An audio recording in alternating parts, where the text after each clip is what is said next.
नमस्कार मंडळी, जाणीव यज्ञकर्माच्या नवीन भागामध्ये मी मैथिली तुम्हा सगळ्यांचं अगदी मनापासून स्वागत करते. ख्रिसमसच्या सुट्ट्या असतात आणि ख्रिसमस म्हटलं की काय आठवतं आपल्याला, तर ते म्हणजे केक. एकदम सॉफ्ट, मॉइस्ट आणि स्पॉन्जी होणारा असा हा घरगुती साहित्यात होणारा सगळ्यात सोपा केकची ही कृती मी तुमच्यासाठी खास आणलेली आहे. तर चला करूयात. तर मी हे घेतलेले आहेत बिस्किट आहे, होल व्हीट आणि रव्याचे बिस्किट आहेत आणि खूप मोठ्या फॅमिली पॅकमध्ये हे मिळाले होते, संपत नव्हते. तर त्याच्यासाठी मी खास कृती केलेली आहे आणि मस्त झालेली अगदी हिट, त्यामुळे ते तुमच्यासाठी खास. तर हे 20 बिस्किट मी घेतलेले आहेत. तुमच्याकडे सर्द झालेले, तुटलेले असे जर बिस्किट असतील तर तेही याच्यात वापरू शकता तुम्ही आणि संपवून टाकू शकता आणि मस्त केक पण होईल. तर हे 20 बिस्किटं मी छान मिक्सरच्या भांड्यामध्ये घालून पूड करून घेतलेली आहे. थोडे तुकडे राहिले तर तुम्ही ते चाळून पण घेऊ शकता.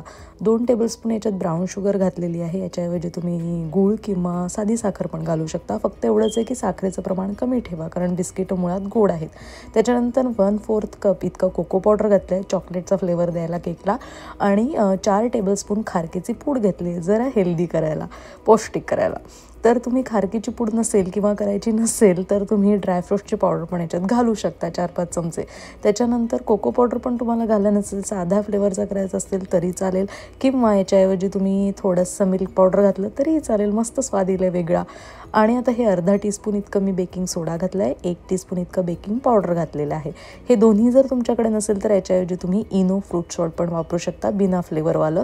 1 सॅशे छोटंसं ते घालून टाका, मस्त होईल केक. त्याच्यानंतर अर्धा कप मी इतकं मिल्क घातलं आहे, अर्थात दूध घातलेलं आहे. याच्यात दूध कमीच घालायचं आहे आपल्याला, याची कन्सिस्टन्सी खूप फ्लोई ठेवायची नाही आहे या बॅटरची आपल्याला. त्यामुळे मी आधी अर्धा कप घातलं आहे, वाटलं तर मी अजून घालेन, मग ते तुम्हाला सांगतेच.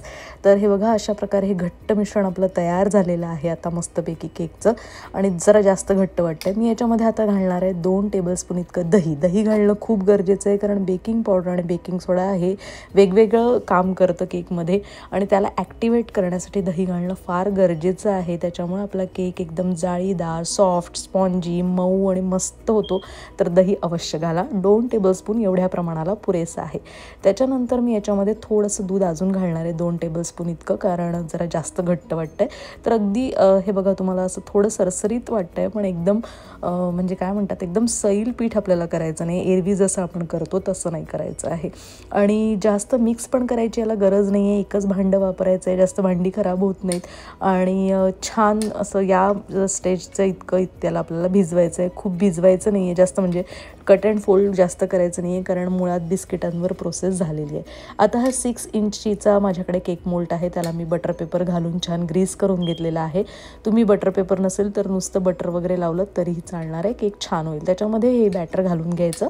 आणि या वेळेला मी याच्या आधीच थोडंसं माझ्याकडचा जो ओव्हन आहे त्याला प्रीहीट करून ठेवलेला आहे 300 डिग्रीवर, आणि 10-15 मिनटं छान प्रीहीट करून घ्यायचं. तुम्ही कढईत किंवा कुकरमध्येही पण हा केक आरामात करू शकता न घाबरता. कढई किंवा कुकर आधी 15 मिनटं लो फ्लेमवर गरम करून घ्या, म्हणजे प्रीहीट करून घ्या. या केकच्या बॅटरला छान टॅप करून घ्यायचं, एकसारखं करून घ्यायचं आणि मग ठेवायचं ओव्हनमध्ये. तर ओव्हनमध्ये याला बेक करायला साधारण 15-20 मिनटं लागले आहेत मला. नाईफ पण एकदम क्लीन आलेला आहे, तोपर्यंत आपल्याला याला बेक करायचं असतं. तुम्ही कढईत किंवा कुकरमध्ये कराल तर त्याला जरा जास्त वेळ लागू शकतो, 35-40 मिनटं लागू शकतात, किंवा सुरी क्लीन येईस्तोवर तुम्ही त्याला बेक करू शकता. त्याच्यानंतर हे बघा, कडा पण छान आरामात सुटलेल्या आहे आणि मग मी त्याला बाहेर डिमोल्ड करून घेतलेला आहे. हे बघा, मस्तपैकी आपलं बटर पेपर काढल्यावर काय छान वाफ येते. गरम गरम केक आहे आणि एकदम स्पॉन्जी झाला आहे, एकदम मॉइस्ट दिसतो आहे आणि छान बेक झालेला आहे तो सगळीकडनं. तर असा हा सुपर सॉफ्ट, सुपर मस्त एकदम आणि खूप सोपा केक आणि छान थोडासा हेल्दी पण केक असा हा तयार झालेला आहे, कारण याच्यात हे होल व्हीटचे बिस्किट होते, त्यामुळे तो मैद्याचा पण नाही आहे तितका.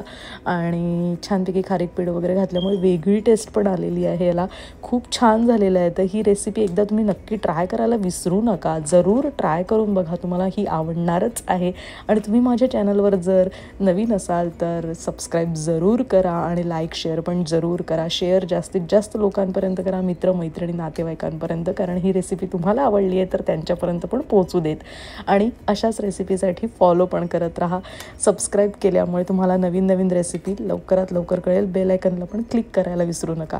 ख्रिसमसचा हा केक नक्की ट्राय करून बघा आणि जाणीव यज्ञकर्मावर अशाच रेसिपी बघण्यासाठी आपण भेटत राहूच या पुढच्या भागांमध्ये. तोपर्यंत नमस्कार. जाणीव यज्ञकर्म.